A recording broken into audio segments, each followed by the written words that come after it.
What happens when the ruthless CEO of the world's most secretive hedge fund, who also happens to be a centuries-old vampire, faces a billion-dollar boardroom catastrophe because his translator vanished.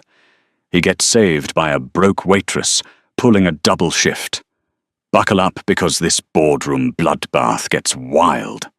Nathaniel Croft did not sweat. It was a biological impossibility for a man whose heart had stopped beating somewhere in the winter of 1812. But as he stood by the floor-to-ceiling windows of the private dining suite at the Waldorf Astoria, staring out at the glittering expanse of Manhattan, he experienced a phantom sensation of sheer, unadulterated panic. Nathaniel was the founder and CEO of Croft Capital, a shadow conglomerate that owned everything from major shipping lines in Rotterdam to discreet pharmaceutical labs in Zurich. To the pages of Forbes and the Wall Street Journal, he was a reclusive billionaire prodigy. To the hidden underground society of immortals, he was the vampire king of the eastern seaboard. Tonight, however, all that power meant absolutely nothing. At exactly 8 p.m., Lord Grigory Dragomir was arriving to sign the Carpathian Initiative, a $4.2 billion land acquisition deal. On paper, it was a purchase of barren, mountainous terrain in Eastern Europe for rare earth mineral mining. In reality, it was the purchase of the last remaining ancestral sanctuary for vampires, a massive territory completely shielded from both sunlight and modern satellite surveillance. There was only one problem. Dragomir was an ancient traditionalist who despised the modern world. He considered English a peasant's compromise and absolutely refused to negotiate in anything other than ancient Wallatian, a dead, highly complex dialect that hadn't been spoken natively since the 15th century. Nathaniel had spent 6 months tracking down Dominic Harper, an eccentric linguistics professor from Oxford, paying him $3 million in retainer fees just to sit in this room tonight and translate. It was 7:48 p.m. Dominic was nowhere to be found. His phone went straight to voicemail. His GPS tracker, discreetly slipped into his briefcase by Nathaniel's security team, had gone offline somewhere over the Atlantic. Call him again. Nathaniel snapped his voice, a low, dangerous rumble that vibrated the crystal glasses on the mahogany table. His chief of staff, a lethal, sharply dressed vampire named Arthur, shook his head. Still dead air, sir. We checked his hotel at the St. Regis. He never checked in. I've got operatives combing the city, but Dragomir's motorcade just pulled up to the lobby.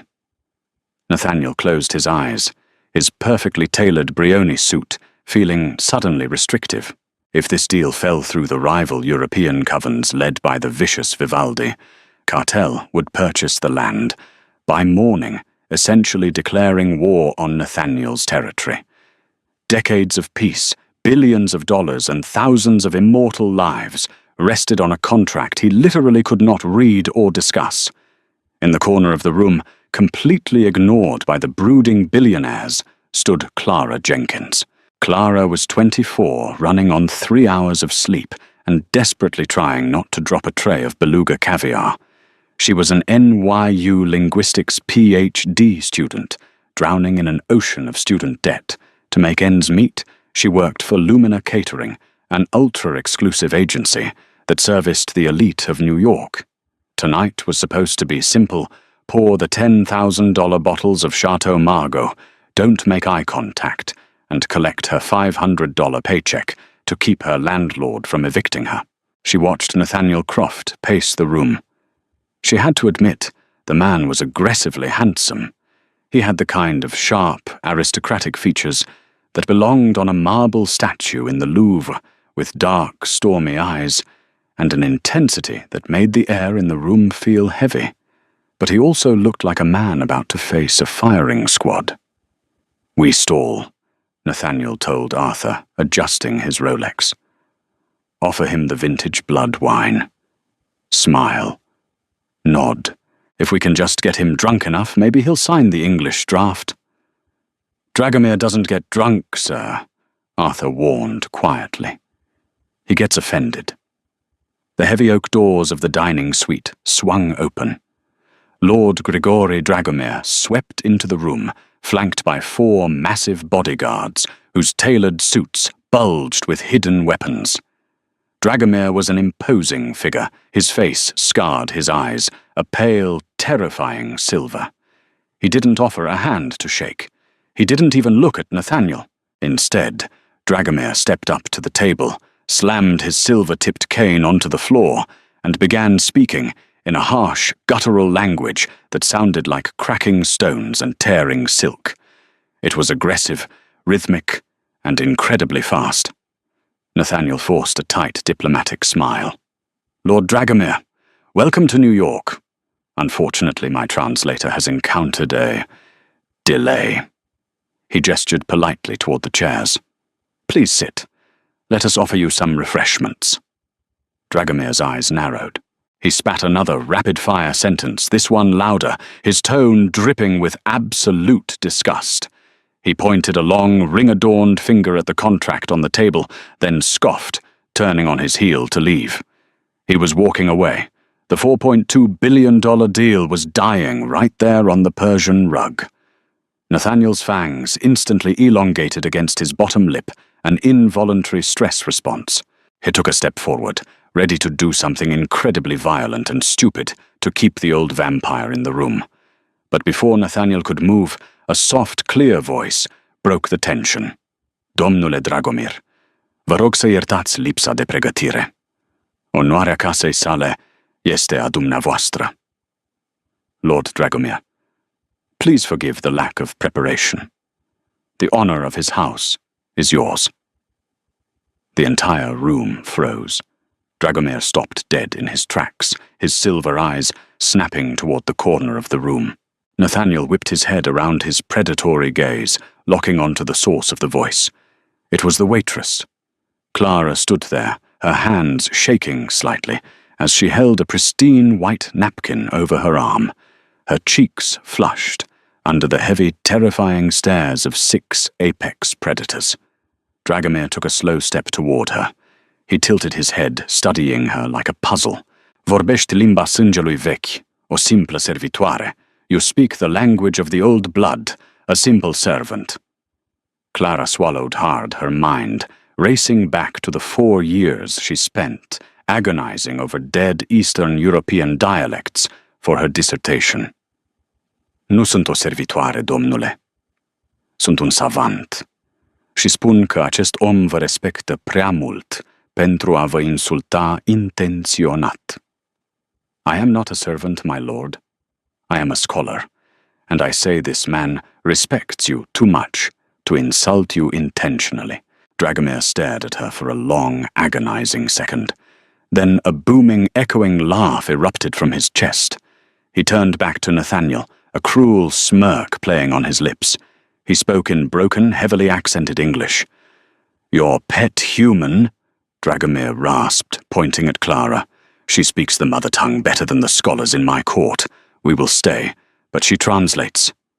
No one else."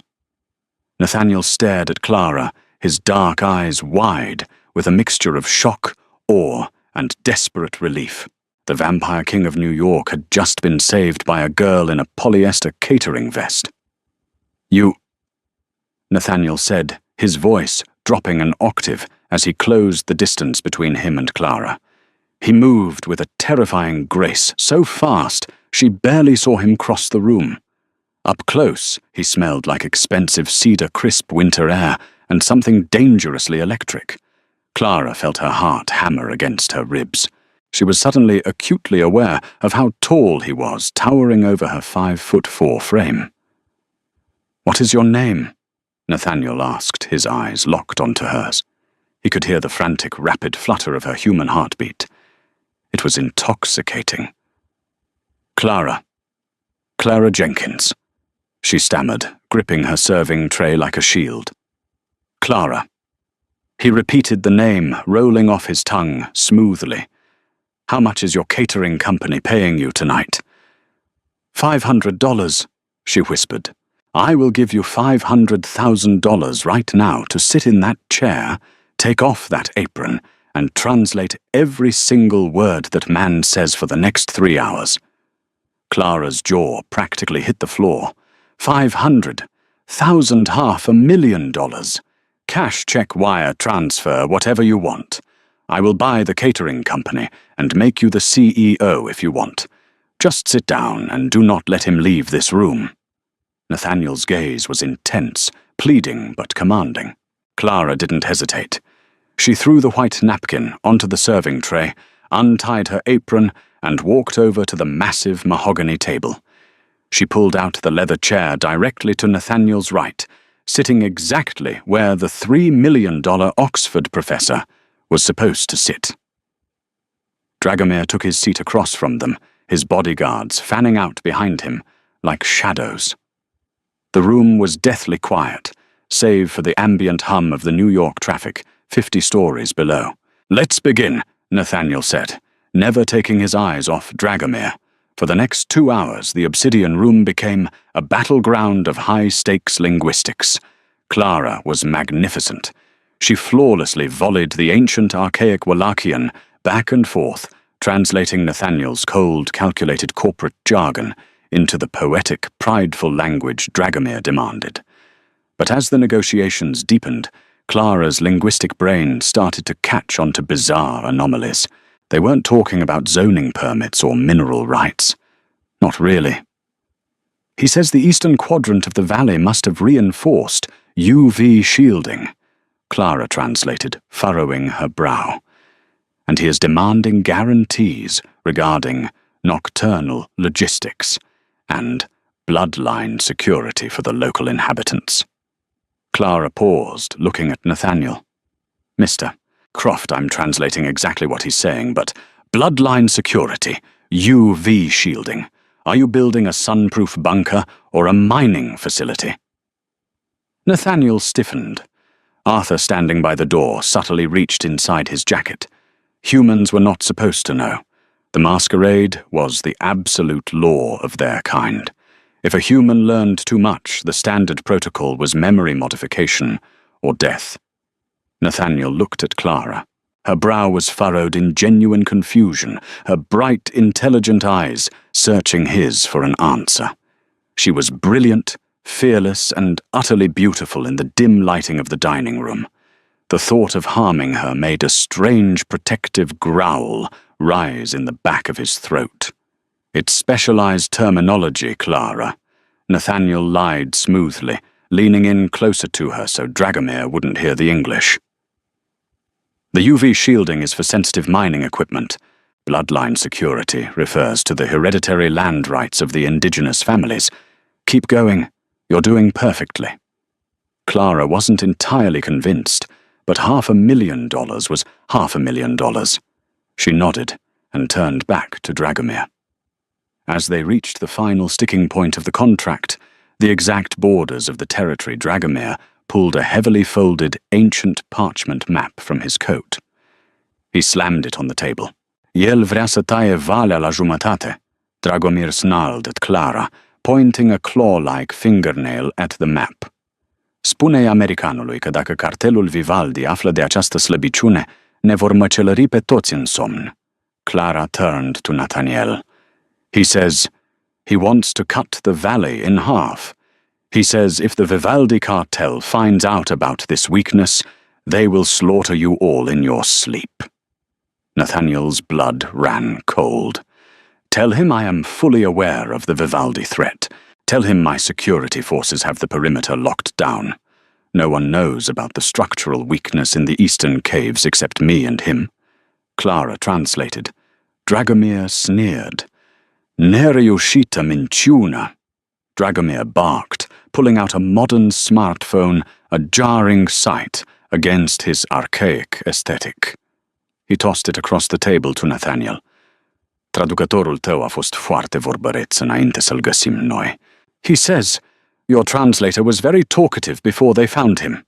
Clara whispered, dread pooling in her stomach. Nathaniel picked up the phone. It was Dominic Harper's phone. The screen was open to an encrypted messaging app. The messages were entirely in English, sent just 3 hours ago to an unknown number. Message 1. I am skipping the meeting. Croft will be blind. Message 2. The eastern caves are structurally compromised.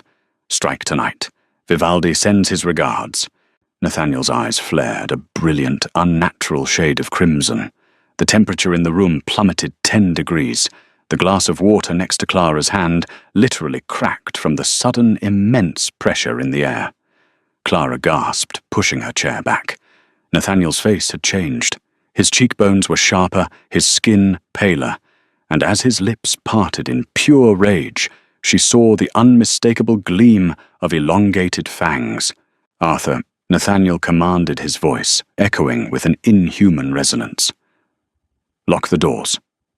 We've been betrayed.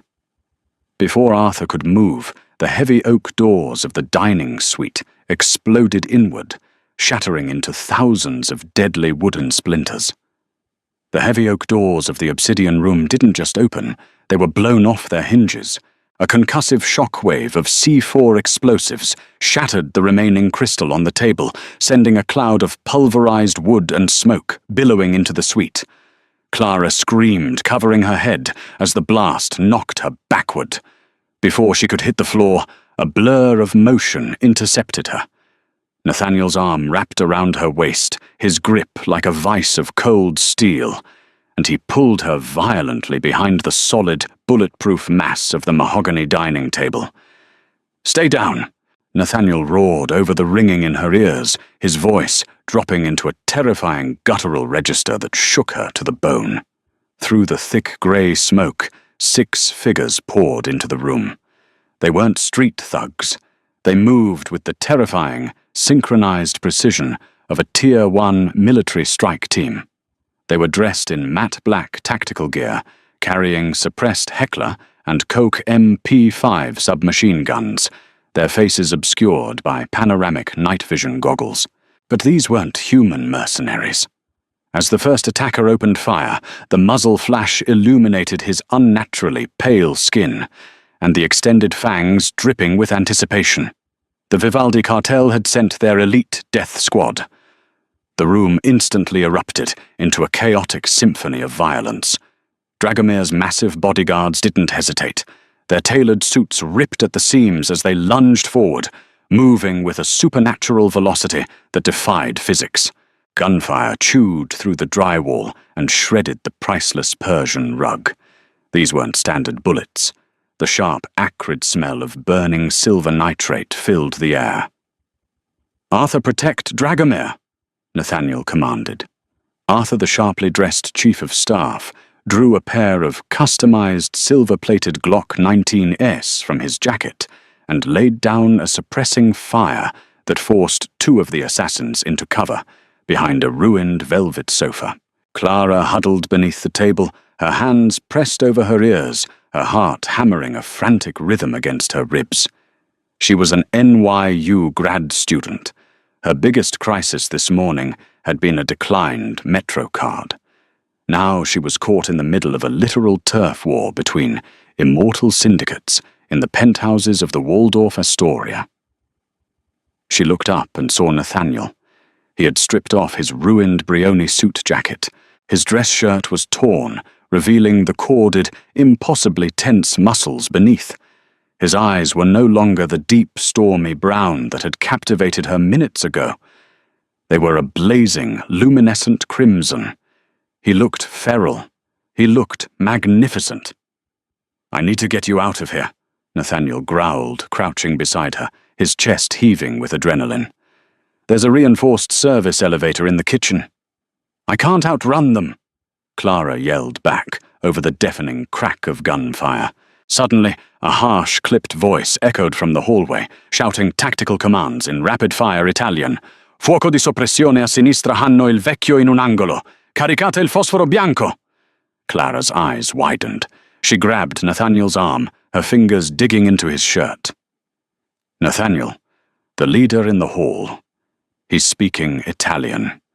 He's telling them to lay suppressing fire on the left and load white phosphorus grenades." They're trying to burn Dragomir out of the corner. Nathaniel's crimson eyes snapped to hers, a look of profound shock and immense respect flashing across his features. He didn't question her. He didn't hesitate. "Cover your eyes, Clara," he whispered, with an explosive burst of speed that cracked the marble floor tiles beneath his shoes. Nathaniel vaulted over the mahogany table. He didn't run. He became a dark, terrifying projectile.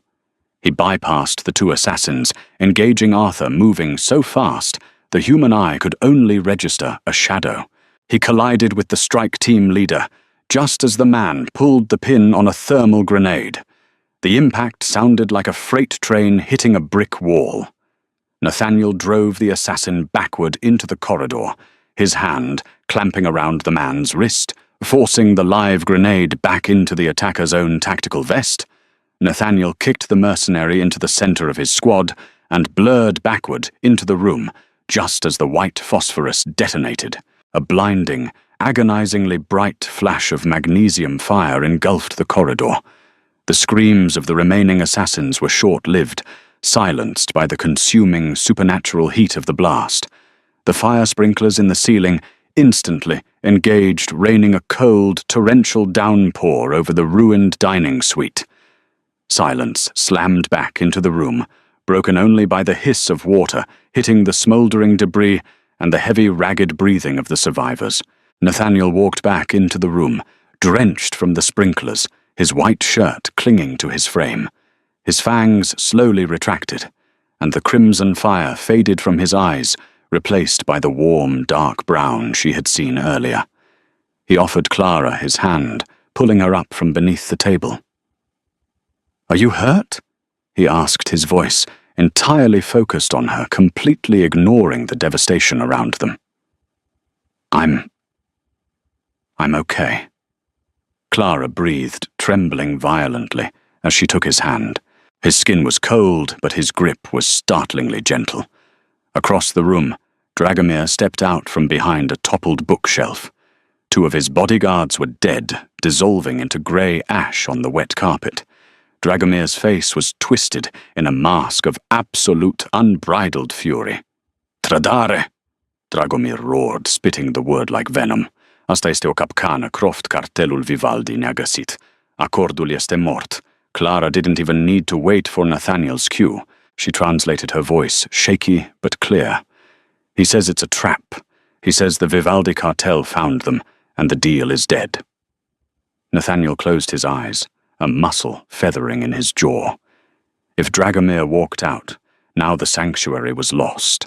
The European covens would buy the land, fortify the mountains, and wage an economic and physical war that would drain billions from the American markets and leave thousands dead.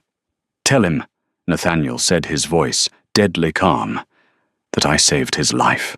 Tell him I will personally eradicate the Vivaldi leadership by dawn. But we need to sign the contract." Clara translated the message, projecting as much authority as she could muster. Dragomir scoffed, brushing ash off his scarred cheek.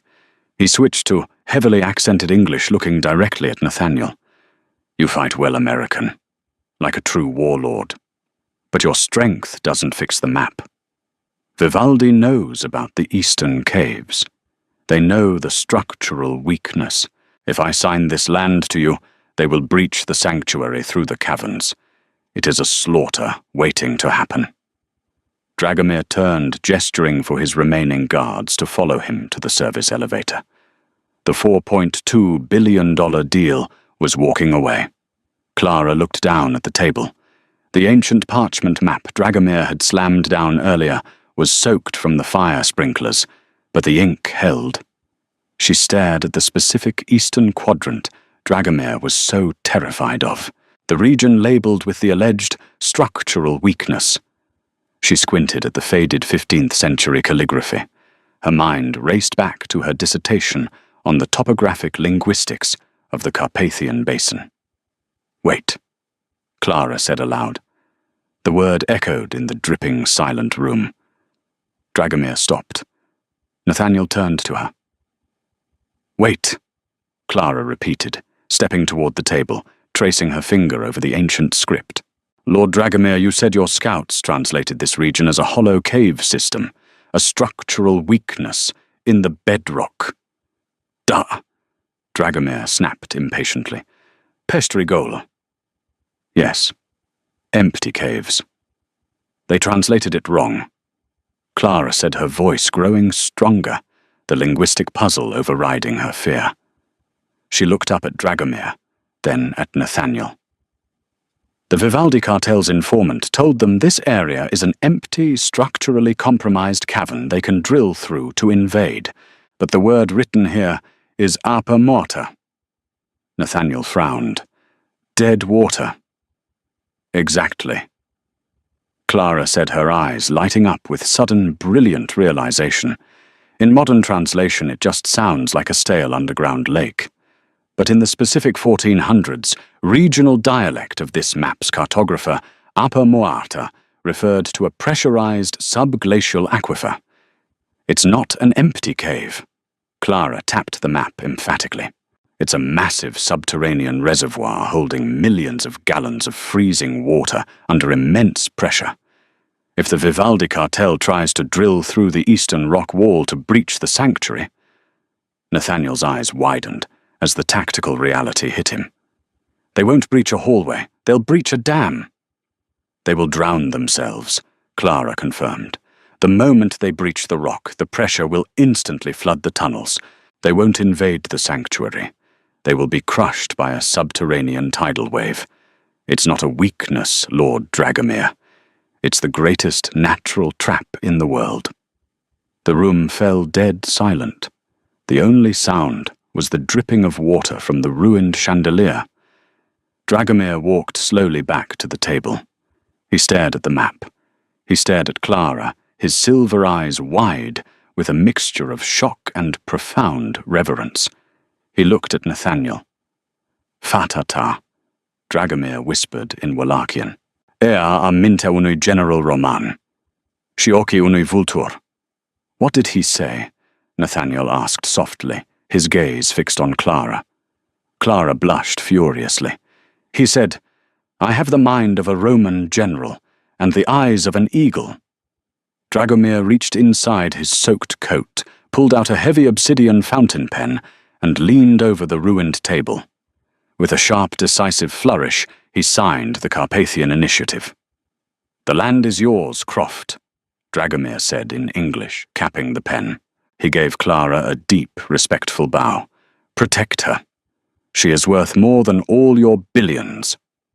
20 minutes later, the NYPD commissioner, a man securely on the payroll of Croft Capital, had cordoned off the block under the guise of a catastrophic gas main explosion. A specialized cleanup crew was already moving through the Waldorf suite, erasing all evidence of the supernatural conflict. Clara sat on the edge of a dry armchair in the adjoining parlor, an oversized dry cashmere blanket wrapped around her shoulders. She was staring blankly at the wall, the adrenaline finally crashing out of her system, leaving her utterly exhausted. Footsteps approached. Nathaniel crouched in front of her, holding a steaming mug of tea. He had changed into a fresh black tailored shirt, looking impossibly pristine for a man who had just dismantled a death squad. Drink, he said, gently pressing the mug into her cold hands. Chamomile. It helps with the shock. Thank you, Clara whispered, taking a sip. She looked at him. Really looked at him. You're a vampire. I am, Nathaniel replied, unflinching. And you are the most extraordinary human I have encountered in 300 years. He pulled out a sleek black iPad Pro from a leather folio and tapped the screen a few times. He handed it to her. Clara looked at the screen. It was a confirmation page from the Citibank Ultra High Net Worth portal. A wire transfer had just been completed. Amount $500,000. Recipient Clara Jenkins, status cleared. Clara choked on her tea. You actually did it. $500,000. I am a man of my word, Clara, Nathaniel said, a faint, devastatingly charming smile playing on his lips. It should hit your Chase account by morning. Your student loans are gone. Your rent is paid. But we have a new problem. Clara panicked. What problem? You know my secret, Nathaniel said quietly, his tone turning serious. By the laws of my kind, you should be memory wiped. The process is unpleasant, and it often erases years of academic study. Clara's heart dropped. Please. I won't say anything. I swear. I know you won't, Nathaniel said, leaning closer, his dark eyes locking onto hers. Which is why I am proposing a loophole.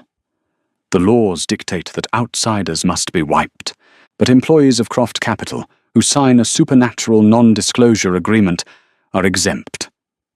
Clara blinked. You want to hire me? My previous translator betrayed me and is currently being hunted by Arthur. I am in desperate need of a chief linguistic officer, Nathaniel said smoothly. The starting salary is $2 million a year. Full benefits, dental. And you will never have to serve another plate of caviar as long as you live. Clara stared at the billionaire vampire kneeling in front of her. She thought about her cramped apartment, her ramen noodle diet, and the terrifying, electrifying thrill she felt when he had pulled her behind the table to save her life. $2 million, Clara asked, a slow smile breaking across her face. Does that include hazard pay? Nathaniel laughed, a rich booming sound that warmed the cold room. For you, Miss Jenkins, I will double it. He stood up, offering his hand to her once again. This time there was no gunfire. There was no impending doom. There was only the magnetic pull of a man who ruled the night, looking at her like she was the dawn.